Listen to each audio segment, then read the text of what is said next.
अपने बेबी को देखने आइए। आए, कितना इमोशन है। फाइनली हम इससे मिल पाएंगे। चेन मोलिन, वहीं रुक जाओ। मुझे बताओ, ये बच्चा आखिर किसका है? ये एक जिंदा डेमन की तरह क्यों दिख रहा है? माय लव, प्लीज शांति से बात करो। मैं कसम खाती हूँ, मुझे नहीं पता कि क्या हो रहा है। जैसा कि आपने अभी देखा, वह छोटा बेबी मैं ही था। मेरे पेरेंट्स अपनी यूनिवर्सिटी के सबसे हैंडसम और पॉपुलर लोगों में से थे, इसलिए लॉजिक के हिसाब से उनका बेटा भी बहुत हैंडसम और अच्छी पर्सनैलिटी वाला होना चाहिए था। एक टीवी सीरियल का हीरो। लेकिन मैं 2 मीटर का हूं और मेरा चेहरा किसी क्रिमिनल जैसा डरावना है। बिल्कुल भी नहीं। मैं एक अच्छा इंसान लगता हूं। और यह सारा डिजास्टर इसलिए हुआ क्योंकि मैंने अल्फा मेल सिस्टम को एक्टिवेट कर दिया था। बस सिस्टम के मिशन पूरे करने पर मुझे रिवॉर्ड्स मिलते थे। उफ, यहां मेरा प्राइज आ रहा है। कितना वार्म फील हो रहा है। यह पूरी तरह वर्थ इट था। स्टार्टिंग में सच कहूं तो मैं बहुत खुश था, लेकिन जल्दी ही मैं डिप्रेस्ड हो गया क्योंकि सिस्टम मुझे हमेशा रिवॉर्ड में और ज्यादा मसल्स देता था। इस वजह से मेरा साइज भले ही थोड़ा बड़ा दिखता हो, एक बहुत ही डरावनी मसल डेंसिटी को छुपाए हुए था। ये पॉसिबल ही नहीं है। बहुत सारे डिस्कस हैं। पफ, ये तो बहुत लाइट है। हे भगवान, जब फाइट की बात आती है तो मुझे अपने हाथ गंदे करने की भी जरूरत नहीं पड़ रहती। मैं बस साइड वाली दीवार पर एक जोरदार पंच मारता हूं और उन सभी बेवकूफों को डरा देता हूं। लेकिन इस सब में बुरी बात यह है कि इस दुनिया में मेरा एक भी फ्रेंड नहीं है। वहां वह लड़का कितना डरावना लग रहा है, उसके पास भी मत जाना। और गर्लफ्रेंड होने की तो बात ही मत करो, वह तो एक परियों की कहानी जैसा है। लड़कियां मुझे देखती हैं और ऐसे भागती हैं जैसे उनके सामने खुद शैतान आ गया हो। और खैर, अभी मैं यूनिवर्सिटी में एडमिशन लेने के रास्ते पर हूं। लेकिन भले ही मेट्रो लोगों से खचाखच भरी हो, सिर्फ मेरे कोच में मेरे पास एक भी इंसान नहीं है। और यह सब सिर्फ इसलिए है क्योंकि मेरे यहाँ खड़े होने भर से कोई भी पास आने की हिम्मत नहीं करता। मैं 2 मीटर लंबा हूँ और ऊपर से मेरे मसल्स एक्स्ट्रा लार्ज साइज की शर्ट को फाड़ने वाले हैं। और मेरे बाइसेप्स और फोरआर्म्स की तो बात ही मत करो, जो किसी भी LDDHK की वेस्ट से ज्यादा चौड़े हैं। अगर आप इसमें मेरा इतना फ्रेंडली चेहरा भी जोड़ दें तो जो कोई भी मेरे पास आता है वह मेरी सिर्फ एक प्यारी सी नज़र से ही कांपने लगता है। लेकिन प्योर ट्रुथ यह है कि मैं अब भी सिर्फ 18 साल का हुआ हूँ। अंदर से मैं अभी भी एक छोटा और इनोसेंट बच्चा हूँ। अभी इसी कोच में एक बहुत ही ब्यूटीफुल लड़की ने मुझे 1-2 बार देखा और उसकी माँ ने तुरंत उसे खींचकर अपने पीछे छुपा लिया। आए मेरी प्यारी बच्ची, तुम्हारी उसे देखने की हिम्मत कैसे हुई? क्या तुम देख नहीं सकती कि वह आदमी तुम्हें किडनैप कर लेगा और एक ही बार में खा जाएगा? यह सुनकर मैं बस एक कड़वी सी स्माइल ही दे सका। अंदर से मुझे बहुत गुस्सा और दुख हुआ, लेकिन सच तो यह है कि मैं चुप रहा क्योंकि मेरे कान ऐसी बकवास सुन सुनकर पक चुके हैं। अब क्या ही कर सकते हैं, मेरा चेहरा ही गुंडे जैसा है तो इसमें किसकी गलती है। इसी बीच फोन में बीप बीप की आवाज आई और एक नोटिफिकेशन आया। मैंने इसे ओपन किया और देखा कि यह इंटरनेट के एक लड़के का मैसेज था जिसे मैंने अमीर बच्चा नाम से सेव कर रखा है। उसमें लिखा था, क्या चल रहा है अल्फा मेल? आज तुम यूनिवर्सिटी कितने बजे पहुंचोगे? मैं मेट्रो की लाइन 2 में हूँ। कैंपस पहुंचने में 5 स्टेशन बाकी हैं। क्या प्लान है? मेट्रो की लाइन 2, 5 स्टेशन दूर। इतना अजीब मैसेज पढ़कर मैं बिना कुछ समझे अपना सिर खुजलाने लगा। और सच तो यह है कि यह लड़का, अमीर बच्चा, एक ऐसा दोस्त है जिससे तुम्हारी मुलाकात कुछ समय पहले ऑनलाइन गेम खेलते हुए हुई थी। भले ही तुम दोनों गेम खेलने में बहुत खराब थे, लेकिन कोई भी हार मानने को तैयार नहीं था। तुम दोनों ने कई बार 1-on-1 मैच खेले जिसमें कोई क्लियर विनर नहीं था। फाइनली एक दूसरे को हराने की कोशिश करते करते तुम दोनों दोस्त बन गए और इस तरह इंटरनेट फ्रेंड्स बन गए। तो बेसिकली वह पिछले 5 सालों से तुम्हारा बेस्ट और इकलौता दोस्त रहा है। हाँ, तुम दोनों कभी पर्सनली नहीं मिले और न ही एक दूसरे को फोटोज भेजी, क्योंकि तुम्हारा मानना है कि लड़कों के बीच बस अच्छी ट्यूनिंग होना काफी है। और तुमने उसे यह निकनेम इसलिए दिया क्योंकि तुम्हें लगता है कि वह बहुत लड़कियों की तरह बात करता है। इसी मोमेंट पर जब तुम उससे पूछने ही वाले थे कि वह इतना सरप्राइज्ड क्यों लग रहा है, तभी सिस्टम का अलर्ट बज उठा। अटेंशन होस्ट, कोच नंबर 3 में एक लड़की को कुछ बूढ़े ठरकी लोगों के ग्रुप द्वारा छुपकर रिकॉर्ड किया जाने वाला है। होस्ट, प्लीज तुरंत जाकर उन्हें रोकिए। मिशन का रिवॉर्ड 10,000 रोंजू कॉइन्स है। यह सुनकर मैं एक असली मर्द की तरह इमोशनल होकर रो पड़ा। 10 साल, पूरे 10 साल बीत चुके हैं और फाइनली सिस्टम मुझे कैश रिवॉर्ड दे रहा है, न कि और ज्यादा मसल्स। इसके बाद बहुत एक्साइटेड होकर मैं कोच नंबर 3 की तरफ बढ़ गया। जब मैं चल रहा था तो मेरे आसपास के लोग ऑटोमेटिकली रास्ता छोड़ रहे थे। किसी में भी पास आने की हिम्मत नहीं थी। 1 सेकंड में उन्होंने मेरे लिए रास्ता बिल्कुल साफ कर दिया। और इसी बीच कोच नंबर 3 में चेन मोलिन अपने गालों पर हल्की लाली के साथ अपना सेलफोन देख रही थी। उसका दिल 1000 की स्पीड से धड़क रहा था। वह बिलीव ही नहीं कर पा रही थी कि माचो मैन, वह लड़का उसी मेट्रो में था। अगर वह उससे स्कूल के एंट्रेंस पर मिल गया तो वह आखिर क्या करेगी? वह अब भी उससे पर्सनली मिलने के लिए रेडी नहीं थी। फाइनली चेन मोलिन ने याद किया कि कैसे इन पिछले 5 सालों में माचो मैन ने हमेशा उसका सपोर्ट किया था, और भले ही वह सिर्फ इंटरनेट पर था, पर सच तो यह है कि उसने कई बार उसकी बहुत हेल्प की थी, खासकर हाई स्कूल में जब प्रेशर बहुत हाई था। अगर माचो मैन उसे डांटने और साथ ही साथ उसका हौसला बढ़ाने के लिए नहीं होता तो कौन जानता है कि वह निंगबे यूनिवर्सिटी में एडमिशन ले भी पाती या नहीं। लेकिन अच्छे से सोचने पर ठीक अभी माचो मैन न्यू एडमिशन वाले स्टूडेंट के रूप में उसका क्लासमेट बनने वाला था। इस बात ने उसे काफी खुश कर दिया, इसलिए चेन मोलिन ने उसे एक टेक्स्ट मैसेज भेजा, चलो न्यूकमर जल्दी से स्कूल पहुंचो, यहाँ तुम्हारा सीनियर दोस्त तुम्हारी पूरी हेल्प करेगा, जे। हालांकि जैसे ही उसने लिखना खत्म किया और उसे भेजने वाली थी, उसने अचानक एक बहुत ही गंदी वाइब फील की। और बात यह थी कि उसने नोटिस किया कि उसके थोड़ा पीछे एक बूढ़ा ठरकी आदमी था जो उसे बहुत ही बीमार नजरों से देख रहा था और लगातार उसके पैरों को स्कैन कर रहा था। स्टार्टिंग में चेन मोलिन ने इसे इग्नोर करने और जाने देने के बारे में सोचा, पर उस गंदे इंसान का सेलफोन चुपके से सीधे उसके पैरों की तरफ पॉइंट कर रहा था। उसकी इंट्यूशन चिल्लाकर कह रही थी कि वह आदमी डेफिनेटली उसे छुपकर रिकॉर्ड कर रहा था, और वह भी एक बहुत ही चीप एंगल से। प्रॉब्लम यह थी कि चेन मोलिन लाइफ में कभी इस तरह की सिचुएशन से नहीं गुजरी थी और उसे आइडिया नहीं था कि ऐसे किसी जानवर से कैसे डील किया जाए। इसी बीच उस गंदे बूढ़े को रियलाइज हो गया था कि वह पकड़ा गया है, पर पैनिक होने के बजाय उस बेशरम ने एक अजीब सी स्माइल दी और फिर चेन मोलिन के और भी पास आ गया। हालांकि जैसे ही उसने अपने सेलफोन के कैमरे को एक और ज्यादा पर्सनल एरिया की तरफ पॉइंट करने की कोशिश की, उसके पीछे से धीरे से एक गहरी आवाज गूंजी, छुपकर लड़कियों को रिकॉर्ड कर रहे हो, इतने साल जिंदा रहे सिर्फ एक जानवर बनने के लिए, गंदे बूढ़े। उस ठरकी का चेहरा 1 सेकंड में बदल गया और बिजली की स्पीड से उसने अपने सेलफोन की स्क्रीन को ब्लॉक कर दिया।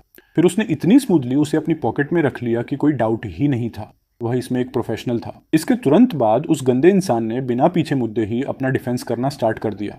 अगर तुम्हारे पास कोई प्रूफ नहीं है तो मुझ पर फालतू में ब्लेम मत लगाओ। और बात यह थी कि पकड़े जाने के मामले में वह पहले से ही बहुत चालाक था। भले ही वे उसे सेलफोन देने की डिमांड करते, उसे कोई फर्क नहीं पड़ता, क्योंकि वह अपनी पैंट की पॉकेट में एक दूसरा फोन छुपा कर रखता था। ठीक उसी मोमेंट पर जब वह अपना सेलफोन बदलने की पुरानी ट्रिक यूज करने की तैयारी कर रहा था, सडनली अगले ही पल वह हवा में उड़ गया। मैंने उसे पकड़ा और एक छोटे से चिकन की तरह ऊपर उठा दिया। मेट्रो के स्टेशन पर पहुंचने का फायदा उठाते हुए मैंने उसे सीधे कोच से बाहर फेंक दिया। वह ठरकी प्लेटफॉर्म के फर्श पर जा गिरा। दर्द से उसका चेहरा बिगड़ गया। उसने उठने और गालियां देने की कोशिश की ही थी, पर जैसे ही उसने देखा कि उसके सामने कौन खड़ा है, उस कायर को अचानक लगा जैसे उसकी सांसें रुक गई हों। वह प्योर टेरर से बिना किसी कंट्रोल के कांपने लगा, क्योंकि जो आदमी उसके सामने था वह 2 मीटर लंबा था। उसकी आंखें कातिलाना थीं और चेहरा किसी डेमन जैसा था। अगले ही सेकंड वह ठरकी अपनी नेचुरल हैबिट की वजह से रहम की भीख मांगने लगा। वह डर के मारे कांप रहा था। उसने तो यह भी सोच लिया कि किसी क्रिमिनल ने उसे गलती से कुछ और समझ लिया है और वह उसे खत्म करने आया है। सडनली उसने एक जोरदार झटका खाया और डर के मारे वहीं बेहोश हो गया। उस जगह पर बिल्कुल सन्नाटा छा गया। हर एक पैसेंजर मुझे अजीब और डरी हुई नजरों से देख रहा था। उसी मोमेंट पर मेरे पीछे से एक बहुत ही धीमी आवाज आई, थैंक यू सो मच। क्या तुम ठीक हो? उसने तुम्हें कुछ किया तो नहीं, राइट? और खैर, मैं वहां मेट्रो के उस परवट को ठिकाने लगा चुका था। ठीक उसी समय जब मैं वहां से निकलने वाला था, मेट्रो के 2 सिक्योरिटी गार्ड्स ने मेरा रास्ता रोक लिया। जैसे ही उन्होंने मेरा साइज देखा, वे हैरान रह गए। उन्होंने तुरंत सोचा कि यह खतरनाक जायंट इस बेचारे बूढ़े आदमी को पीट रहा है, पर ऑब्वियसली किसी की हिम्मत नहीं थी कि मुझ पर हाथ रख सके। ठीक उसी समय जब मैं सिचुएशन एक्सप्लेन करने के लिए अपना मुंह खोलने वाला था, एक लड़की मेरे ठीक सामने आकर खड़ी हो गई और मुझे प्रोटेक्ट करने लगी। सुनिए, कोई गलत फहमी मत पालिए, वह गंदा आदमी ही मुझे चुपके से रिकॉर्ड कर रहा था। इस बड़े से लड़के ने मुझे डिफेंड किया, मुझे बचाया और उसे कोच से बाहर निकाला। वह चेन मोलिन थी। उसने हिम्मत जुटाने और मेरे सामने खड़े होने से पहले कुछ सेकंड के लिए सोचा। दूसरों की ब्लेम करने वाली नजरों से मुझे बचाने के लिए वह एक बहुत बड़े ह्यूमनॉइड भालू के सामने खड़ी हो गई थी। यह फीलिंग मुझे बहुत अजीब लगी, क्योंकि यह पहली बार था जब किसी ने मेरे लिए स्टैंड लिया था। फाइनली मैंने फायदा उठाया कि चेन मोलिन गार्ड्स को सब कुछ बता रही थी और मैं चुपचाप पीछे मुड़कर वहां से निकल गया। जब चेन मोलिन को रियलाइज हुआ तो उसने देखा कि मैं ऑलरेडी गायब हो चुका था, और वह भी तब जब उसने अच्छे से थैंक यू कहने के लिए हिम्मत जुटाई थी। लेकिन वह बड़ा भालू गायब हो चुका था। कुछ देर बाद जब मैं निंगबे यूनिवर्सिटी के एंट्रेंस पर पहुंचा तो बहुत से सीनियर स्टूडेंट्स वहां न्यू एडमिशन वाले स्टूडेंट्स का वेलकम कर रहे थे। खासकर वे लड़के और लड़कियां जो बहुत हैंडसम और क्यूट दिख रहे थे, वे सेंटर ऑफ अट्रैक्शन बने हुए थे। लेकिन जैसे ही मैंने यूनिवर्सिटी के एंट्रेंस पर कदम रखा, पूरा एरिया एकदम शांत हो गया और सबकी आंखों में सिर्फ एक डर दिखाई दे रहा था। एंट्रेंस के दोनों गार्ड्स को भी लगा कि कुछ गड़बड़ है। उन्होंने लोगों की नज़रों को फॉलो किया और मुझे देखकर डर से कांपने लगे। हम क्या करें? अब और क्या ही करेंगे? जल्दी से अपना इक्विपमेंट लो। जॉब खोने के प्रेशर में दोनों गार्ड्स के पास हिम्मत जुटाने के अलावा कोई ऑप्शन नहीं था। वे मेरे पास आए और चिल्लाए कि यह एक यूनिवर्सिटी है और यहाँ किसी भी बाहर के इंसान को आने की परमिशन नहीं है। मैंने उन्हें एक पल के लिए देखा और नोटिस किया कि भले ही वे रफ चेहरा बना रहे थे, पर उनके पैर लगातार कांप रहे थे। मेरे पास अपना सिर हिलाने के अलावा कोई रास्ता नहीं था। इस तरह की गलत फहमियां अब मेरी डेली लाइफ का हिस्सा बन चुकी हैं। इसलिए मैंने अपना मुंह खोला और उन्हें क्लियर किया कि मैं यहाँ का स्टूडेंट हूँ। लेकिन दोनों गार्ड्स ने मेरी बात पर बिल्कुल बिलीव नहीं किया और सीधे मुझसे कहा कि मैं एक डेंजरस क्रिमिनल जैसा लग रहा हूँ जो भाग निकला है, और अगर उन्होंने मेरे जैसे किसी गुंडे को यूनिवर्सिटी में आने दिया तो श्योरली कोई ट्रेजेडी हो जाएगी। यह सुनकर मैंने एक वर्ड भी नहीं कहा और सीधे अपना एक्सेप्टेंस लेटर बाहर निकाल लिया। जब गार्ड्स ने इसे पढ़ा तो वे पूरी तरह हैरान रह गए। अब उनके पास इस बात पर बिलीव करने के अलावा कोई रास्ता नहीं था कि उनके सामने खड़ा यह मसल्स का पहाड़ सिर्फ 18 साल का है, और सबसे बड़ी बात यह है कि वह उनकी निंगबे यूनिवर्सिटी का एक न्यू स्टूडेंट है। इसके बाद उन्होंने मुझसे अपोलॉजी मांगी और मुझे अंदर जाने दिया, लेकिन मैं 10 कदम भी नहीं चला था कि मुझे रुकना पड़ा, क्योंकि मैं न्यू स्टूडेंट्स के बारे में पूछना भूल गया था, और यह भी कि उनका रजिस्ट्रेशन काउंटर आखिर कहाँ था। मैं उनसे पूछने के लिए पीछे मुड़ने ही वाला था, पर वे दोनों सिक्योरिटी वाले तुरंत भागकर अपने केबिन में छुप गए और उनकी हिम्मत नहीं हुई कि मेरी आंखों में भी देख सकें। और ठीक उसी मोमेंट पर एक बहुत ही थकी हुई लड़की पीछे से दौड़ती हुई आई। अरे, तुम इतनी तेज क्यों चल रहे हो? मैं बस तुम्हें मिस करने ही वाली थी। इससे पहले कि मैं कुछ कह पाता, उस लड़की की नज़र सीधे मेरे हाथ में मौजूद एक्सेप्टेंस लेटर पर टिक गई। वह एक सेकंड के लिए शॉक्ड रह गई और फिर उसने मुझसे बहुत फॉर्मली कहा, मैं खुद को इंट्रोड्यूस करती हूँ, मेरा नाम चेन मोलिन है। मैं निंगबे यूनिवर्सिटी में सेकेंड ईयर की स्टूडेंट हूँ। सच में आज मेट्रो में मेरी हेल्प करने के लिए thank you so much. So please मुझे तुम्हें तुम्हारे रजिस्ट्रेशन तक गाइड करने दो। ये सुनकर मैं एकदम हैरान रह गया। मैंने कभी इमेजिन नहीं किया था कि इस सीनियर लड़की का नाम बिल्कुल मेरी अपनी माँ जैसा ही होगा, लेकिन मैंने उन थॉट्स को अपने तक ही रखा और उसे रास्ता दिखाने के लिए हाँ कह दिया। जब हम रजिस्ट्रेशन काउंटर की तरफ चल रहे थे, मैं उसे देख रहा था और अंदर से बहुत सरप्राइज्ड था। मेरा मतलब है, नॉर्मली जो लोग मुझे पहली बार देखते हैं वे दोबारा मेरे पास आने का रिस्क कभी नहीं लेते, पर इस लड़की को मुझसे बिल्कुल भी डर नहीं लग रहा था। रास्ते में बहुत से लोगों ने चेन को पहचान लिया, जो कैंपस की सबसे ब्यूटीफुल लड़की थी। वे आकर उसे हेलो कहना चाहते थे, पर सडनली जब उन्होंने नोटिस किया कि यूनिवर्सिटी की सबसे खूबसूरत लड़की के साथ एक बड़ा आदमी आ रहा है जो एक जंगली भालू जैसा लग रहा था, तो उनका पास आने का मन तुरंत बदल गया। आखिर में वे सिर्फ यूनिवर्सिटी के स्टूडेंट्स थे। उन्होंने अपनी लाइफ में कभी मेरे जैसी डरावनी ऑनरा वाला इंसान नहीं देखा था। जब हम फाइनली रजिस्ट्रेशन काउंटर पर पहुंचे तो चेन मोलिन ने मुझे एक्सप्लेन किया कि अंदर टीचर्स होंगे जो मेरा वेलकम करेंगे। मैंने सिर हिलाकर हाँ कहा। फिर चेन मोलिन ने मुझे बहुत सिंसियरली देखा और कहा, सच में थैंक यू। अगर आज तुमने मेरे लिए स्टैंड नहीं लिया होता तो मुझे डर है कि कुछ दिनों में इंटरनेट पर कुछ बहुत ही गंदे वीडियोस अपलोड हो जाते, भले ही वह अब भी खतरे से बाहर हो। पर जो कुछ हुआ उसे याद करके ही उसे बहुत डर लग रहा था। इस तरह की चीजें उसने पहले भी ऐसे कई केसेस के बारे में सुना था। फाइनली वे लड़कियां या तो डिप्रेशन में चली जाती थीं या फिर सीधे स्कूल छोड़ देती थीं और किसी दूसरे शहर में रहने चली जाती थीं। एंड में चेन मोलिन को कुछ याद आया और उसने कहा, लोर्रान, मुझे थोड़ी देर के लिए अपना सेलफोन दो। रास्ते में हुई बातचीत में उसे ऑलरेडी मेरा नाम पता चल चुका था। मैंने ज्यादा नहीं सोचा और उसे फोन दे दिया। चेन मोलिन ने सेलफोन लिया, एक नंबर सेव किया और मुझे वापस दे दिया। ये जो नंबर मैंने अभी सेव किया है ये मेरा नंबर है और यही मेरा सोशल मीडिया अकाउंट भी है। अगर बाद में तुम्हें स्कूल में कोई भी डाउट हो तो मुझसे कभी भी पूछ लेना। ये जो नंबर मैंने अभी सेव किया है ये मेरा नंबर है और यही मेरा सोशल मीडिया अकाउंट भी है। अगर बाद में तुम्हें स्कूल में कोई भी डाउट हो तो मुझसे कभी भी पूछ लेना। मैंने उसे इग्नोर करते हुए सिर हिला दिया, पर सच तो यह है कि मैंने इस पर बिल्कुल ध्यान नहीं दिया। मुझे दूसरों को परेशान करना कभी पसंद नहीं रहा। फिर मैं न्यू स्टूडेंट्स के रजिस्ट्रेशन ऑफिस के अंदर चला गया। चेन मोलिन ने अपनी खूबसूरत आंखों से देखा। वह थोड़ा अजीब फील कर रही थी। काफी टाइम से किसी लड़के ने उसे इस तरह इग्नोर नहीं किया था। ये बड़ा भालू सच में बहुत डिफरेंट था। फिर उसने अपना सिर झटका और गर्ल्स हॉस्टल की तरफ चली गई। और जब मैंने अपना न्यू स्टूडेंट का रजिस्ट्रेशन कंप्लीट कर लिया तो मैं अपने डबल रूम वाले कमरे में पहुंचा। लेकिन चूंकि मैं सबसे लास्ट में पहुंचा था, मेरे रूममेट ने मेरा चेहरा देखकर एक बड़ा झटका खाया और उसकी सांस लेने तक की हिम्मत नहीं हो रही थी। उसी मोमेंट पर मेरी पैंट की पॉकेट में सेलफोन बज उठा। अरे बॉडी बिल्डर, क्या सच में तुम जैसे बड़े और मस्कुलर लड़कों को लड़कियों के लिए कुछ फील नहीं होता? यह देखकर मैंने उसे तुरंत रिप्लाई किया, मस्कुलर लड़कों को लड़कियां पसंद नहीं होती। तो फिर क्या? क्या उन्हें लड़के पसंद होते हैं या क्या सीन है? लड़कियों के रूम में चेन मोलिन अपनी चेयर पर बहुत कंफर्टेबली बैठी हुई सेलफोन देख रही थी। जब उसने यह रिप्लाई देखा तो उसने बस अपनी आंखें घुमाई। इस लड़के ने मुझे जानबूझकर ऐसा रिप्लाई किया है। मेरा वह मतलब नहीं था। अगर तुम मेरे सामने होते तो मैं कसम खाती हूं कि मैं तुम्हें अच्छे से पीटती ताकि मेरा गुस्सा शांत हो सके। ऐसा क्या? मैं तुम्हें अपने दोनों हाथों का एडवांटेज देता हूं और फिर भी तुम मुझसे नहीं जीत पाओगी। तुमने जो कहा वह मैंने रिकॉर्ड कर लिया है, यहां तक कि मैंने इसका स्क्रीनशॉट भी ले लिया है। वैसे आज कैंपस में तुम्हारा पहला दिन है। तुम्हें निंगबे यूनिवर्सिटी कैसी लगी? वैसे बुरी नहीं है, और एक ऐसी बात है जो तुम श्योरली इमेजिन भी नहीं कर सकती। मैं पूरी निंगबे यूनिवर्सिटी की सबसे खूबसूरत लड़की से मिला और उसने न सिर्फ मुझे गाइड किया, मुझे यूनिवर्सिटी का टूर कराया, बल्कि मुझे अपना नंबर भी दे दिया।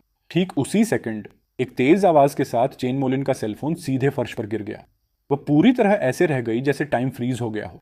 उसके चेहरे पर एक ऐसा एक्सप्रेशन था जैसे उसे बिलीव ही नहीं हो रहा था। उसे अपना सेलफोन उठाने में काफी टाइम लगा।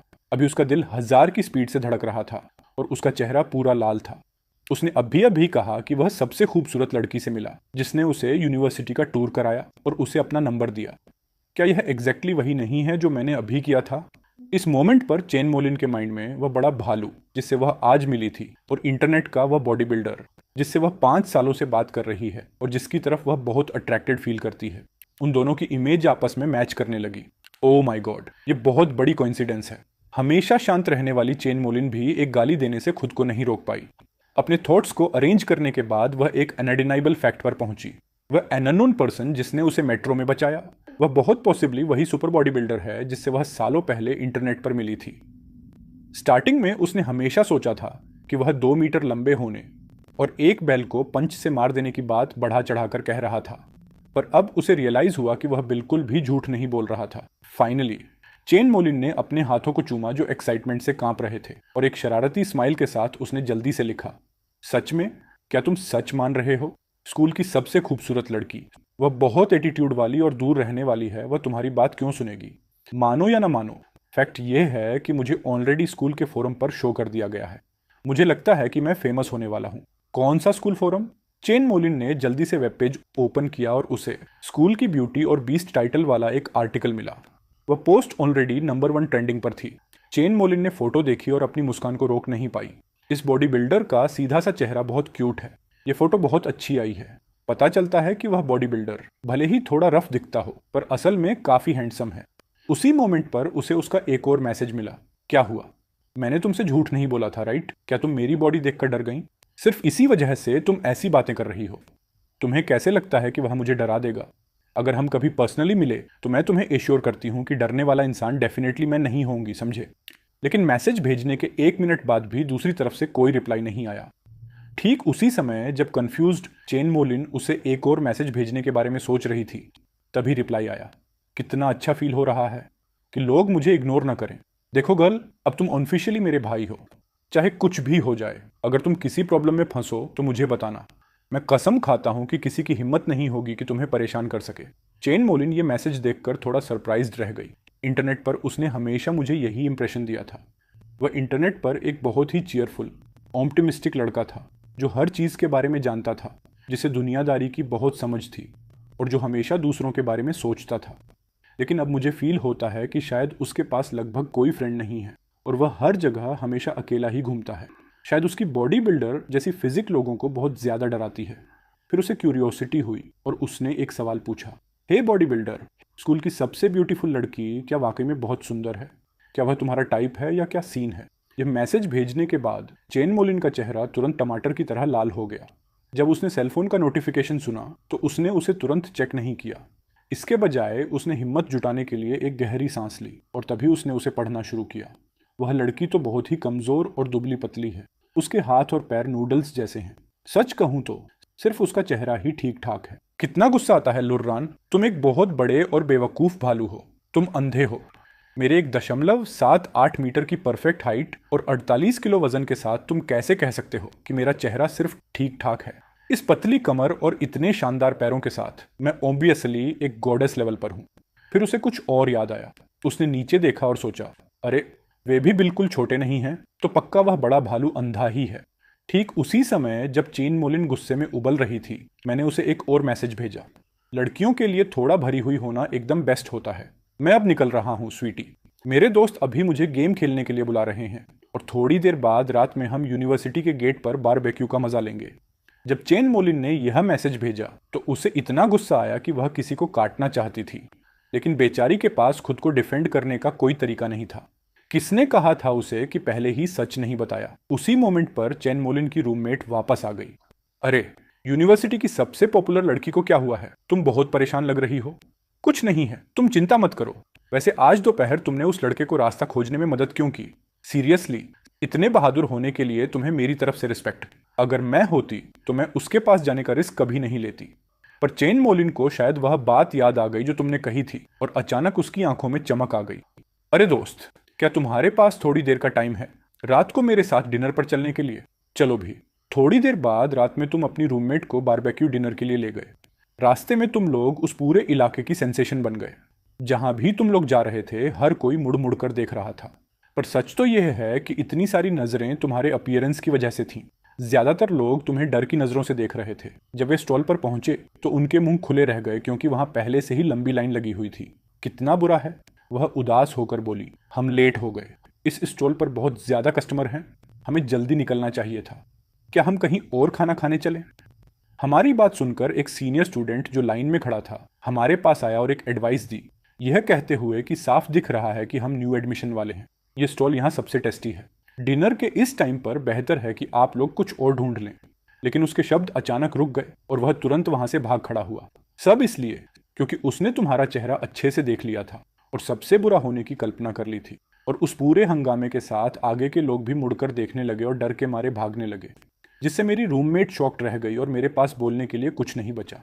फाइनली जब हमें बैठने के लिए जगह मिली तो एक चेहरा हमारे पास आया। हेलो दोस्तों, क्या मैं अपनी रूममेट के साथ आपकी टेबल शेयर कर सकती हूँ? क्योंकि और कोई जगह नहीं बची है। मेरी रूममेट ने मुड़कर देखा और फ्रीज हो गई। वह यूनिवर्सिटी की क्वीन चेन मोलिन थी। वह हमारे साथ टेबल शेयर करने की हिम्मत कैसे कर रही थी? क्या वह इस ह्यूमन बीस्ट को यहाँ बैठे नहीं देख सकती थी? उसी मोमेंट पर चेन मोलिन ने हमें कोई रिएक्शन न देते देख फिर से बात की। हेलो लू, हम फिर से मिल रहे हैं। और इससे पहले कि मैं उसे हाँ कह पाता, उसने बिना किसी झिझक के अपनी रूममेट को खींचा और वे तुरंत बैठ गईं। हालांकि उसकी दोस्त के चेहरे को देखकर पता चल रहा था कि सच में उसे वहां रहने में कोई इंटरेस्ट नहीं था। तभी चेन मोलिन ने देखा कि हम अभी भी मूर्खों की तरह बिना कुछ बोले बैठे हैं, इसलिए उसने पूछा, क्या बात है? क्या हम वेलकम नहीं हैं? बिल्कुल बिल्कुल, आप लोगों का स्वागत है। आप जैसी खूबसूरत लड़कियों के साथ डिनर करना मेरे लिए एक ऑनर है। और बस इसी तरह तुम्हारा यूनिवर्सिटी का पहला गेट टुगेदर खत्म हो गया। हालांकि स्टार्टिंग में माहौल थोड़ा अजीब था और सिर्फ चेन मोलिन ही कभी कभी तुमसे बात करने की कोशिश कर रही थी, लेकिन बाद में शायद तुम्हारी रूममेट को रियलाइज हुआ कि तुम उतने डरावने नहीं हो जितने दिखते हो। और इस तरह सब लोग बहुत कंफर्टेबली बात करने लगे। थोड़ी देर बाद चेन मोलिन ने अचानक पूछा, दोस्तों, आप लोगों को किस टाइप की लड़कियां पसंद हैं? मुझे बताओ। यह सुनकर क्याओ जल्दी से जवाब देने लगा। उसने कहा कि तुम दोनों जैसी लड़कियां किसी भी आदमी की आइडियल टाइप होती है, कि अगर यूनिवर्सिटी में उन्हें ऐसी गर्लफ्रेंड मिल जाए तो उनकी किस्मत ही खुल जाएगी। ये तो लॉटरी जीतने जैसा होगा। फिर चेन मोलिन ने मुड़कर मुझे देखा और पूछा, और तुम्हें लू, तुम्हें क्या पसंद है? और मैं उस मोमेंट पर अपने बाएं हाथ में मीट की स्टिक और दाएं हाथ में दूसरी पकड़े हुए पागल की तरह खाए जा रहा था। उसकी बात सुनकर मैं कुछ सेकंड के लिए फ्रीज हो गया। वह मुझसे ऐसा क्यों पूछ रही है, इस गुंडे जैसे चेहरे के साथ जो मेरे पास है? अगर लड़कियां डर के मारे भागे नहीं तो मैं उसी में खुश हूं। मैं रोमांस के बारे में क्यों सोचूं? इसलिए मैंने बात टाल दी और कहा कि मैं भी बिल्कुल वैसा ही सोचता हूं जैसा वह सोचती है। यह कहकर मैं खाता रहा। बाकी सब ने मेरा जवाब सुना और ज्यादा ध्यान नहीं दिया, लेकिन चेन मोलिन ने मुझे छुपकर एक तीखी नजर से देखा। अफसोस कि मैं अपनी स्टिक्स खाने में इतना बिजी था कि मुझे पता ही नहीं चला। ठीक उसी समय सिस्टम की आवाज मेरे दिमाग में गूंजी। सिस्टम ने एक नया मिशन डिटेक्ट किया है, एक नई शुरुआत। होस्ट को सड़क के गुंडों को रिक्रूट करना होगा और उन्हें काम करने का एक ईमानदार मौका देना होगा। इसे पूरा करने पर होस्ट को बिजनेस के लिए 3 लाख की शुरुआती कैपिटल मिलेगी। यह सुनकर मैंने तुरंत अपना सिर उठाया और अपने आसपास देखा, पर मुझे कुछ अजीब नहीं दिखा। सिर्फ वे लोग जो स्टॉल पर डिनर करने आए थे। मैं आखिर गुंडों को कहाँ से लाता? पर ठीक तभी एक कस्टमर ने बिजनेस के एंट्रेंस की तरफ इशारा किया और कहा, दोस्तों देखो, मुझे लगता है कि वहां बाहर कुछ हुआ है। मैंने यहां तक देखा कि ओनर भागते हुए बाहर गया। यह सुनकर मैंने लड़कों से कहा कि वे खाते रहें, कि मैं बाहर एक चक्कर लगाकर आता हूँ और एंट्रेंस की तरफ चल पड़ा। पता चला कि स्टॉल के बाहर 3 गुंडे बहुत बुरे इरादों के साथ हंगामा कर रहे थे। लीडर, एक आदमी जो खुद को चीफ यू कहलवाता था, उसने एक मजाक भरी हंसी हंसते हुए कहा कि पिछली बार जब उसने यहाँ खाना खाया था तो उसे 2 कॉकरोच मिले थे और वह ओनर से पैसे मांग रहा था। बेचारा ओनर बहुत डेस्परेट था। ये ऑब्वियस था कि वे उसे एक्सटॉर्ट कर रहे थे। अगर कोई और इंसान होता तो उसने तुरंत पुलिस को कॉल कर दिया होता, लेकिन लगता है इस यू के पास बहुत पावरफुल कनेक्शंस थे। पिछली बार जब उसने पुलिस को कॉल किया तो बात वहीं खत्म हो गई। दोबारा कॉल करने का कोई फायदा नहीं होता और हो सकता था कि इससे वे लोग और ज्यादा अग्रेसिव हो जाते। इसलिए उसके पास इसे बर्दाश्त करने और अपनी बदकिस्मती को स्वीकार करने के अलावा कोई ऑप्शन नहीं था। तुम रिलैक्स रहो भाई, यहाँ अंडरवर्ल्ड में मेरी बात की वैल्यू है। मैं तुम्हें एश्योर करता हूँ कि इसके बाद इस इलाके में किसी की हिम्मत नहीं होगी। लेकिन चीफ यू के अपनी बात खत्म करने से पहले ही एक बहुत बड़ी और इम्प्रेसिव फिगर धीरे धीरे उसकी तरफ चली। जब चीफ यू ने मुझे आते देखा तो वह डर के मारे तुरंत कांपने लगा। क्या यह सीरियस है भाई? तो तुम कह रहे हो कि इस शॉप में खाने में तुम्हें 2 कॉकरोच मिले? क्या तुम श्योर हो? यू की नज़रें मेरी नज़रों से बच रही थीं। वह जवाब देने की हिम्मत नहीं कर रहा था, पर मैंने बस एक ठंडी सांस ली। मुझे पता था कि उसे सच उगलवाने के लिए क्या करना है। मेरी गलती है बॉस। मैं मानता हूं कि हमने खुद वह कॉकरोच रखा था। बॉस, मैं आपसे भीख मांगता हूं, प्लीज़ मुझे मारिए मत। ये बड़ा आदमी जो कह रहा है वह सच है। बस थोड़ी देर के लिए हमारा दिमाग खराब हो गया था। अभी हम देख लेंगे कि आपको पैसे कैसे चुकाने हैं। हम ऐसा दोबारा नहीं करेंगे। चले जाओ। पर अगर तुम लोगों ने सारे पैसे खर्च कर दिए हैं तो तुम लोगों को अपनी डेट चुकाने के लिए बॉस के स्टॉल पर काम करना होगा। आज से तुम लोग मेरे असिस्टेंट हो। हाँ, हम काम करेंगे। हम बहुत मेहनत करेंगे। हम कसम खाते हैं। कितना अच्छा इंसान है। डेफिनेटली अभी भी इस दुनिया में अच्छे लोग बाकी हैं। मिशन पूरा हुआ, रिवॉर्ड मिल रहा है। मेरा सेलफोन वाइब्रेट हुआ। ये बैंक डिपॉजिट का नोटिफिकेशन था। 1 पैसा ज्यादा नहीं, 1 पैसा कम नहीं, पूरे 3 लाख। मैंने सेटिस्फैक्शन के साथ स्माइल करते हुए सिर हिलाया। हालांकि मैं इन पैसों को सिर्फ बिजनेस के लिए यूज कर सकता हूं, पर यह बुरा नहीं है। इसके बाद मैंने अपने रूममेट्स को एक मैसेज भेजा, तुम लोग आराम से खाओ, मैंने बिल चुका दिया है। कुछ अचानक काम आ गया, इसलिए मैं पहले निकल रहा हूं। और बात यह है कि जब मैं पैसे चुका रहा था, मैंने एक झलक देखी और अपने रूममेट्स को स्टॉल पर लड़कियों के साथ बहुत मजे से बात करते हुए देखा। अगर मैं वापस जाता तो शायद उनका मजा खराब कर देता। वैसे भी मैं अकेले ही ठीक हूं, मुझे आदत है। इसलिए मैंने खुद ही बाहर घूमने का फैसला किया। मैंने बस यूनिवर्सिटी के आसपास के इलाकों को जानने का मौका सोचा। पर मैं 2 ब्लॉक भी नहीं चला था कि एक खूबसूरत फिगर मेरे बगल में आ गई। अरे लू, तुम वापस खाना खाने हमारे पास क्यों नहीं आए? अरे तुम यहाँ क्या कर रही हो? मैंने काफी शॉक्ड होकर पूछा। बात यह है कि मैंने देखा कि वे खाना सर्व कर रहे थे और मैं तुम्हें ढूंढने बाहर आ गई। चेन मोलिन ने एक झूठ बनाया। उसकी बात सुनकर मैंने जवाब दिया, अचानक मेरा मीट के बजाय नूडल्स खाने का मन कर गया। तुम वापस जाओ, मेरे लिए चिंता मत करो। मैंने उसे ज्यादा एक्सप्लेनेशन नहीं दिए, पर चेन मोलिन ने अचानक अपना इरादा बदल लिया। क्या कोइंसिडेंस है, मुझे भी नूडल्स खाने का मन है। चलो। मैं थोड़ा कंफ्यूज्ड हो गया, मुझे नहीं पता क्यों, पर मुझे फील होता है कि कैंपस की यह बहुत खूबसूरत क्वीन जिसे मैं आज ही मिला हूँ थोड़ा अजीब एक्ट कर रही है। किसी अजीब वजह से वह मुझे बहुत फैमिलियर फील कराती है। मेरी इंट्यूशन कह रही थी कि मुझे मना कर देना चाहिए, पर फाइनली मैंने बिना सोचे हाँ कह दिया। 10 मिनट बाद हम एक नूडल्स शॉप पर पहुंचे। जगह बहुत बड़ी नहीं थी और चूंकि लंच का टाइम निकल चुका था, इसलिए ज्यादा भीड़ नहीं थी।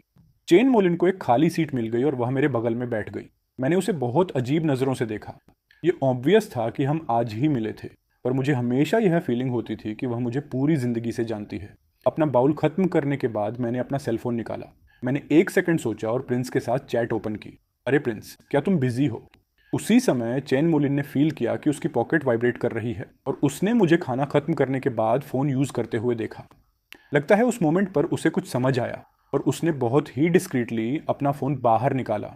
और बिल्कुल ये वही मैसेज था जो मैंने उसे भेजा था, है ना, कि तुम लड़कियों के मामले में सब कुछ जानते हो। देखो, मैं तुमसे पूछता हूं कि अगर 2 लोग आज ही मिले हों और लड़की लड़के को खाना खाने के लिए इनवाइट करे और ऊपर से खाना खाते समय उसे लगातार तिरछी नजरों से देखती रहे, इस लड़की के साथ क्या सीन है? ये मैसेज देखकर चेन मोलिन का हाथ तक कांप गया जिससे उसने सेलफोन पकड़ा था। एक लाली तुरंत उसके चेहरे पर आ गई। इस मूर्ख की नजर इतनी तेज कैसे है? उसने बस उसे कुछ बार तिरछी नजरों से देखा और वह पकड़ में आ गई। पर अब प्रॉब्लम यह है कि वह क्या रिप्लाई करे।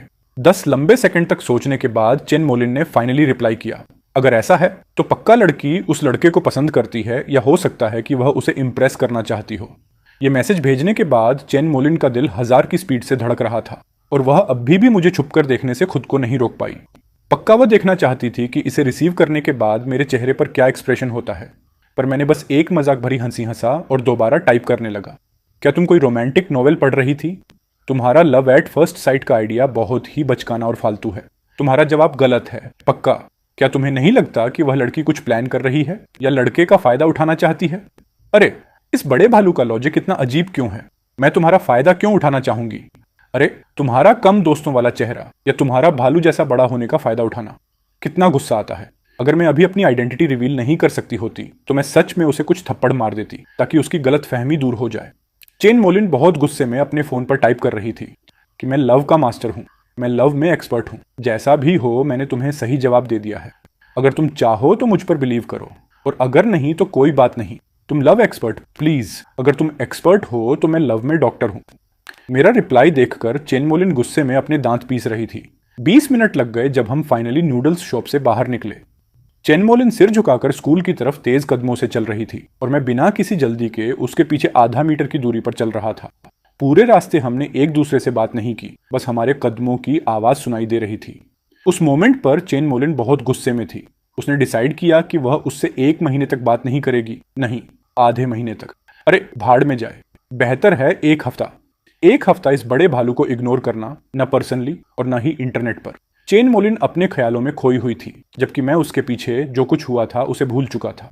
अभी मेरे लिए सिर्फ एक ही चीज मायने रखती थी कि मैं अपनी आने वाली 4 साल की यूनिवर्सिटी लाइफ को कैसे प्लान करूं, इस सिस्टम और इस बॉडी के साथ जो मेरे पास अब भी है। मुझे इन 4 सालों का पूरा फायदा उठाना होगा और लग्जरी में जीना होगा। शायद सिस्टम ने मेरी प्रार्थना सुन ली थी, क्योंकि अगले ही सेकंड सिस्टम की घंटी फिर से बज उठी। नया मिशन उपलब्ध है। मिशन मदद का हाथ बढ़ाना। यहां से 300 मीटर दूर कुछ इमारतों में एक बच्चा 6ठी मंजिल से गलती से गिरने वाला है। यूजर से रिक्वेस्ट है कि उसे बचाने के लिए हर संभव कोशिश करे। मिशन पूरा होने पर रिवॉर्ड 10 बिटकॉइंस है। यह पढ़कर कि मिशन क्या था, मैं झिझक गया। ये बिटकॉइन आखिर क्या बला है? लेकिन मेरे दिमाग के जानकारी प्रोसेस करने से पहले ही मैंने दूर से आ रही निराशा भरी चीखें सुनी। बच्चे को बचाओ, हे भगवान, कोई तो उस बच्चे को बचाओ, प्लीज। मैंने नजरें ऊपर उठाई और देखा कि सामने वाली इमारतों में से एक में एक छोटा बच्चा 6ठी मंजिल पर एयर कंडीशनर के बॉक्स पर खड़ा था। यह साफ दिख रहा था कि वह खिड़की के पास खेल रहा था। फिसलते और गिरते हुए देखकर चेन मोलिन, जो मेरे साथ थी, ने पूरा सीन देखा और उसका चेहरा तुरंत चिंता से भर गया। ठीक जब वह मुझसे पूछने वाली थी कि हमें क्या करना चाहिए, उसे एहसास हुआ कि मैं उस इमारत की तरफ फुल स्पीड में भाग चुका था। इमारत के नीचे खड़े लोग मुझे उनकी तरफ दौड़ते हुए देखकर बुरी तरह डर गए। इतनी डरावनी फिजिक वाले आदमी को इतनी तेज दौड़ते हुए देखकर उन्हें लगा जैसे धरती कांप रही हो। और मैं इमारत के ठीक नीचे पहुंचकर मैंने अपने दाहिने पैर से जमीन पर जोर से कदम रखा। मैं तुरंत हवा में उड़ गया और तुरंत अपने हाथ फैलाकर तीसरी मंजिल की बालकनी के किनारे को पकड़ लिया। देखने वाले हैरान रह गए। एक अविश्वसनीय विचार उनके दिमाग में आया, भाई, यह लड़का बहुत ज्यादा पावरफुल है। हे भगवान, यह स्टेमिना और यह विस्फोटक ताकत किसी नॉर्मल इंसान की नहीं हो सकती। वहां मौजूद सभी लोग पूरी तरह से शॉक में थे, लेकिन बिना किसी डाउट के सबसे ज्यादा इम्पैक्ट चेन मोलिन पर पड़ा था। सच में, क्या यह वही सुपर बॉडी बिल्डर है जिससे मैं रोज बात करती हूँ? पहले यह रफ लड़का हमेशा यह कहकर डिस्कनेक्ट हो जाता था कि उसे किसी को बचाने जाना है। क्या वह जो कुछ भी मुझे बताता था, हजवाता था, वह सब सच था? फाइनली चेन मोलिन अपनी पूरी ताकत से चिल्लाने लगी। मुझसे कह रही थी कि बहुत सावधान रहूं और वह नीचे मेरा वेट करेगी। लेकिन चिल्लाने के बाद वह अच्छी तरह जानती थी कि इतने शोर में मैं उसे बिल्कुल नहीं सुन सकता था। और ठीक उसी मोमेंट पर मेरे हाथों ने एक ब्रूटल ताकत लगाई और मैं फिर से हवा में उछल गया। मेरे हाथों ने 6ठी मंजिल पर एयर कंडीशनर के पास एक उभार को पकड़ लिया। एक बार जब मैंने खुद को स्टेबल कर लिया तो मैंने हाथ बढ़ाया, बच्चे को अपनी ओर खींचा और उसे कसकर गले लगा लिया। नीचे लोग पागलों की तरह तालियां बजाने लगे। हालांकि इससे पहले कि वे चीयर करना खत्म करते, भीड़ में डर की कई चीखें सुनाई दी। चेन मोलिन इतनी डर गई कि उसने अपनी आंखें बंद कर लीं, क्योंकि उस समय शायद इमारत की दीवारें पुरानी होने की वजह से मैंने दीवार का वह टुकड़ा उखाड़ दिया जहां मैं टिका हुआ था। इसका मतलब था कि हम दोनों नीचे गिरने वाले थे। बहुत से बच्चे और महिलाएं देखने की हिम्मत नहीं जुटा पाए, पर उस पल किसी ने नोटिस नहीं किया कि मेरी आंखों में डर का एक भी अंश नहीं था। कुछ सेकंड बाद पम, एक जोरदार धमाका। मैं पीठ के बल गिरा और एक मर्सिडीज बेंज कार से टकरा गया। यह देखकर चेन मोलिन ने घोर निराशा के साथ चेहरा बनाया, लेकिन अगले ही सेकंड सब डर के मारे पीले पड़ गए, क्योंकि धूल हटने पर वह 2 मीटर का जायंट बच्चे को गोद में लिए चलता हुआ बाहर आया। फाइनली दुनिया की पूरी शांति के साथ मैंने कहा, बच्चा ठीक लग रहा है तो अब मैं चलता हूं। और यह कहकर मैंने चेन मोलिन का हाथ पकड़ा, जो अभी भी शॉक्ड थी, और रोशनी की गति से हम वहां से निकल गए। जब तक लोग रिएक्ट करते, हम गायब हो चुके थे। अंत में मैं चेन मोलिन का हाथ पकड़े हुए था और हम कई 100 मीटर तक दौड़े, जब तक कि उसकी सांसें बहुत तेज नहीं हो गईं। तभी वह रुकी और मुझसे कंफ्यूज होकर पूछा, अरे तुम क्यों भाग रहे हो? हमने अभी एक अच्छा काम किया है। हम चोरों की तरह क्यों भाग रहे हैं? जिस पर मैंने जवाब दिया, हाँ, हमने बच्चे को तो बचा लिया, पर कार के मालिक को नुकसान का पैसा कौन देगा? और जैसे जैसे मुझे अनईजी फील होता रहा, मैंने चेन मोलिन को स्कूल की तरफ खींचना जारी रखा। हालांकि उसे समझ नहीं आ रहा था कि मेरे दिमाग में क्या चल रहा था। उसकी नजरें उसके छोटे हाथ को पकड़े हुए उस बड़े पैर पर टिक गईं और उसने सोचा, सच कहा जाए, इस बॉडी बिल्डर का हाथ बहुत वार्म है। अगर मुझे सर्दियों में ऐसे पकड़ा जाए तो यह पक्का हैंड वार्मर से ज्यादा गर्माहट देगा। फिर हम काफी दूर तक चले। तभी मैंने चेन मोलिन को एक्सप्लेन किया कि मैंने कम से कम 3 एयर कंडीशनर कंप्रेसर तोड़े हैं, और साथ ही वह मर्सिडीज जिस पर मैं गिरा, उसकी कीमत कम से कम 10 लाख से ज्यादा है। रिपेयरिंग में जो खर्चा आएगा वह मेरी जिंदगी की कमाई ले जाएगा। इसलिए अगर हम नहीं भागे तो हमें ही पे करना पड़ता। पर अगर हम किसी की जान बचा रहे थे, तुम अभी भी बहुत कच्चे हो। जब तुम सोसाइटी का डार्क साइड देखोगी तो तुम्हें समझ आ जाएगा। ओह हाँ मिस्टर एक्सपर्ट, तुम मुझसे 1 साल छोटे हो। अंत में उसने बहुत चिंता के साथ मुझसे पूछा कि क्या मैं चेकअप के लिए हॉस्पिटल जाना चाहता हूं। आखिरकार इतनी ऊंचाई से गिरने के बाद और बाहर से बिल्कुल ठीक दिखने के बाद, कौन जानता था कि क्या मेरे अंगों या हड्डियों को कोई चोट लगी है। लेकिन मैंने उसे बहुत शांति से कहा कि मैं परफेक्ट हूं। आखिरकार मैं इससे कहीं ज्यादा इंटेंस चीजों से गुजर चुका हूं। चेन मोलिन ने मुझे तिरछी नजर से देखा और दांतों के बीच बुदबुदाई, बकवास। श्योरली उसे अंदाजा नहीं था कि छठी मंजिल से गिरने से ज्यादा खतरनाक कुछ हो सकता है। मैंने बस स्माइल की और उसे और एक्सप्लेनेशन नहीं दिए। लगभग 10 मिनट बाद हम वापस स्कूल की तरफ चलने लगे। चेन मोलिन ने मुझसे ऐसे अलविदा कहा जैसे वह जाना ना चाहती हो, और मुझसे कहा कि मैं आराम करूं, और अगर मुझे बुरा लगे तो वह मुझे हॉस्पिटल ले जाएगी। मैंने बस हाथ हिलाकर बात टाल दी, फिर मुड़ा और बिना रुकने का कोई चाह दिखाए चला गया। और इसी वजह से चेन मोलिन का गर्व फिर से जाग गया। बेवकूफ भालू, क्या नॉर्मल लड़के जाने से पहले लड़कियों को उनकी बिल्डिंग तक नहीं छोड़ते? क्या मेरी कोई वैल्यू नहीं है? भगवान, मैं स्कूल की सबसे खूबसूरत लड़की हूं, उसे थोड़ी देर रुकने में क्या जाता था। फिर जब वह गर्ल्स हॉस्टल की तरफ चल रही थी, चेन मोलिन ने अपना सेलफोन निकाला और एक मैसेज भेजा, अरे बॉडी बिल्डर, आज डिनर पर कुछ इंटरेस्टिंग हुआ। तुम बिलीव नहीं करोगे, लेकिन हाँ, आज मैंने एक बच्चे की जान बचाई। और सच कहूं तो अगर मैं तुम्हें बताऊं कि यह सब कैसे हुआ तो तुम बिलीव नहीं करोगी। तुम बताओ, मैं तुम पर बिलीव करती हूं। क्या चमत्कार है प्रिंस, तुमने आज गलत दवा खा ली क्या? बाद में जब मैं वापस अपने रूम में पहुंचा तो मेरा रूममेट क्याओ आधी रात तक वीडियो गेम्स खेल रहा था। मुझे देखते ही उसने तुरंत पूछा, अरे भाई लू, अभी तो बारबेक्यू का मजा ले रहे थे और तुम निकल गए, और कोइंसिडेंस से स्कूल की सबसे खूबसूरत लड़की तुम्हारे पीछे पीछे गई। मुझे मत बताओ कि तुम लोग साथ थे। मैंने बिना किसी परवाह के जवाब दिया, वैसे हाँ, सबसे खूबसूरत लड़की का हाथ मैंने पूरे रास्ते पकड़े रखा। लेकिन जब उसने मुझे ऐसा कहते सुना तो उसने तुरंत ऐसे चेहरा बनाया जैसे वह मेरी बात पर बिलीव ही नहीं कर रहा था। मुझे उल्लू मत बनाओ। अगर तुम कहोगे कि तुम उसके साथ बाहर गए तो मैं मान लूंगा, लेकिन यह कि तुमने पूरे रास्ते उसका हाथ पकड़ा था, कोई चांस नहीं है भाई। क्याओ ने एक पोज लिया और फिर मुझसे बोला, भाई लू, कसम से तुम यूनिवर्सिटी में एक दिन भी नहीं रहे हो। श्योरली तुम नहीं जानते कि वह चेन स्कूल की सबसे खूबसूरत और ठंडी लड़की है। सिर्फ इसी साल उसने न जाने कितने लड़कों को रिजेक्ट किया है। यह सुनकर मैं थोड़ा शॉक्ड हो गया। यह वर्ड चेन मोलिन के लिए बिल्कुल भी फिट नहीं बैठता, लेकिन मुझे इस मामले में ज्यादा सोचने में आलस आ रहा था, क्योंकि सिस्टम के इस लेटेस्ट अपडेट के बाद मेरा गोल बहुत सारा पैसा कमाना है, और गर्लफ्रेंड होने से मैं सिर्फ और जल्दी अमीर बनने में पीछे हो जाऊंगा। वैसे भी इस फिजिक और इस चेहरे के साथ मुझे बहुत डाउट है कि कोई मुझे नोटिस करेगा, राइट? फिर मैंने कंप्यूटर ऑन किया और एक वेब एड्रेस टाइप किया और वहीं स्क्रीन पर एक डेटा देखने लगा।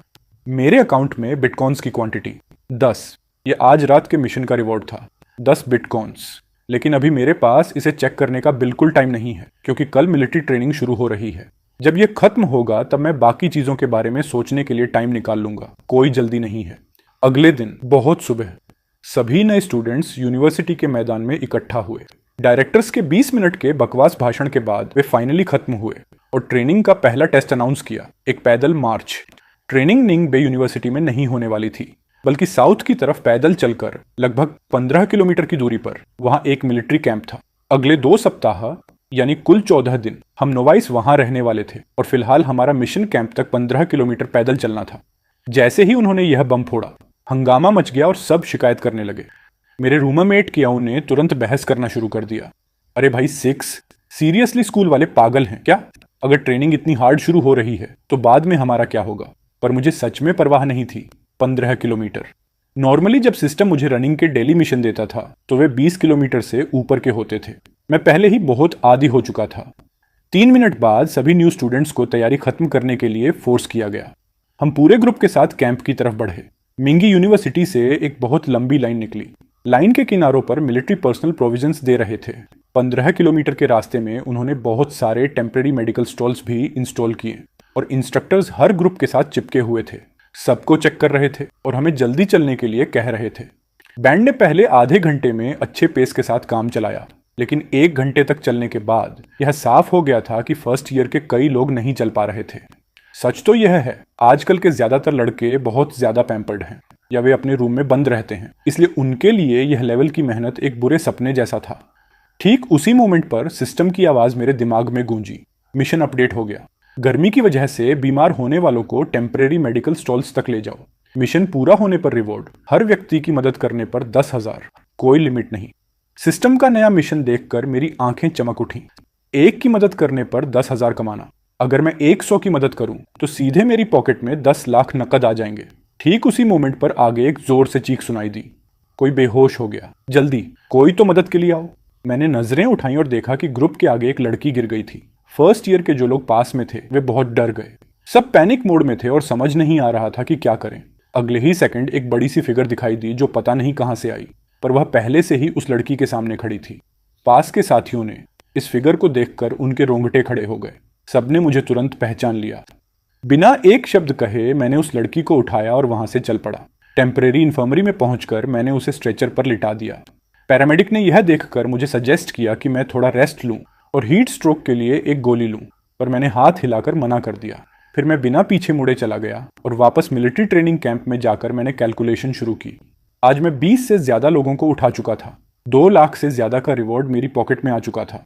लेकिन ठीक जब मैं अपनी खुशी के बादल में था, दूर से खूबसूरत फिगर दिखाई दी। वह चेन मोलिन थी। उसके हाथ में बहुत ठंडी बबल टी थी और वह सीधे मेरी तरफ चली। मैं बिना यह जाने कि स्कूल की सबसे पॉपुलर लड़की अब क्या पागलपन कर रही है, हैरान रह गया। मुझे इस तरह देखकर चेन मोलिन मुस्कुराई और मुझसे कहा, छोटे साथी लू, मुझे पता चला कि तुमने रास्ते में बहुत सी हीट स्ट्रोक वाली लड़कियों को बचाया। तुमने बहुत अच्छा किया, इसलिए मुझे उम्मीद है कि तुम मेरी तरफ से यह छोटा सा गिफ्ट एक्सेप्ट करोगे। जो चीज मुझे बहुत अजीब लगी वह यह थी कि चेन मोलिन ने छोटे साथी कहकर इसे बहुत भारी और जोर देकर कहा था। सच में मैं उसे मना करना चाहता था, लेकिन सायों से बहुत सारी आंखें मुझ पर आग बरसा रही थी, इसलिए मेरे पास इसे लेने और टी को पकड़ने के अलावा कोई ऑप्शन नहीं था। पर अचानक चेन मोलिन ने पलकें झपकाईं और बोल पड़ी, क्या तुम इसे अभी पूरा पी सकते हो? मैं तुम्हें जाने से पहले इसे खत्म होते देखना चाहती हूँ। मतलब मैंने इसे बहुत प्यार से बनाया है। मैंने सोचा, खैर वैसे भी मुझे बहुत प्यास लगी है, इसलिए मैंने नखरे नहीं किए। मैंने एक घूंट भरा और उसे पी गया, लेकिन अगले ही सेकंड मेरी आंखें फटी रह गई और मेरे पूरे शरीर में सिहरन दौड़ गई। खट्टा, बहुत ज्यादा खट्टा। यह क्या चीज है? क्या यह बबल टी है? क्या यह सिर्फ नींबू का रस है? चेन मोलिन हंसी को रोकते हुए मुझसे पूछने लगी, क्या हुआ छोटे साथी लू, क्या तुम्हें नींबू की चाय पसंद नहीं है? मैंने हैरानी से शिकायत की, क्या तुम्हें नहीं लगता कि इसमें खट्टापन बहुत ज्यादा हो गया है? पर चेन मोलिन ने हंसते हुए जवाब दिया कि हो सकता है वह इसमें चीनी डालना भूल गई हो। फिर उसने कहा कि वह बिजी है, मुड़ी और चली गई, मुझे मूर्ख की तरह छोड़ गई।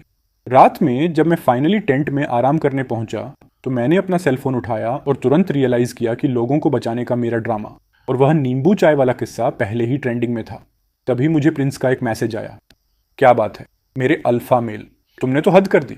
मैंने तुम्हारी सुपर हीरो वाली बहादुरी की खबरें देख ली हैं, कैसा लगा? क्या तुम्हें मेरे हीरो वाले स्टाइल ने इंप्रेस नहीं किया? सीरियसली रिस्पेक्ट है भाई, सच में रिस्पेक्ट। और खैर लड़कियों को उठाकर कैसा लगा? और तुमने कितनी सारी लड़कियां उठाई? यार मैं तो बस उन्हें हेल्प करने की जल्दी में था, कौन इन फालतू चीजों के बारे में सोचता है। अब जब मैं ठंडे दिमाग से सोच रहा हूं तो मुझे याद भी नहीं कि मैंने कितने लड़कों और कितनी लड़कियों को उठाया था। ये पढ़कर चेन मोलिन शॉक्ड रह गई। उसे एहसास हुआ कि उसने अपने दिमाग में गलत फहमियां पाल ली थी और इस बड़े भालू को गलत जज किया था। पर उसने तुरंत रिप्लाई किया, मुझे पता चला कि स्कूल की क्वीन तुम्हें चाय पिलाने आई थी और तुम्हारे उस अजीब चेहरे से लग रहा था कि वह कुछ खास नहीं थी, है ना? भाड़ में जाए, तुम इतनी जल्दी सब कैसे जान लेते हो? मुझे उसकी याद भी मत दिलाओ। उस लड़की ने मुझे उस खट्टेपन से लगभग मार ही दिया था। क्या तुम्हें वह दूध वाली चाय लगी? वह तो सिर्फ कंसंट्रेटेड नींबू का रस था। उसे याद करके ही मेरी जीभ कांप रही है। प्रिंस, मैं सीरियस हूँ। मुझे लगता है कि कैंपस की स्टार मेरे पीछे पड़ी है। तुम्हारे भेजे हुए मैसेज की बाट देखकर चेन मोलिन जोर से हंसी और तुम्हें सिर्फ 2 वर्ड्स में रिप्लाई किया, शायद। और उस मैसेज को देखकर तुम और भी कंफ्यूज हो गए। अगले दिन ग्रुप एक थिएटर में पहुंचा जहां वेलकम पार्टी रखी गई थी। बहुत सारे न्यू स्टूडेंट्स ने स्टेज पर जाकर अपने टैलेंट दिखाए। चेन मोलिन, जो स्कूल की बड़ी स्टार थी, ऑब्वियसली वहां मौजूद थी। जब वह स्टेज पर गई तो पब्लिक के सारे लड़के चिल्लाने लगे। उसकी परफॉर्मेंस को लेकर बहुत एक्साइटेड थे। पर अचानक मैंने नोटिस किया कि चेन मोलिन के होंठों पर एक हल्की सी शैतानी मुस्कान आ गई। फिर चेन मोलिन ने एक पोज लिया और अचानक बोल पड़ी, अगले पार्ट के लिए मैं पब्लिक से एक साथी को इनवाइट करना चाहती हूँ जो मुझे ज्वाइन करे। मैं इंस्ट्रूमेंट्स बजाऊंगी और वह गाना गाएगा। क्या कोई स्टेज पर आने के लिए रेडी है? पूरी जगह पर बहुत सारे लड़के स्टेज शेयर करने के लिए डेस्परेट होकर अपने हाथ हवा में उठाने लगे।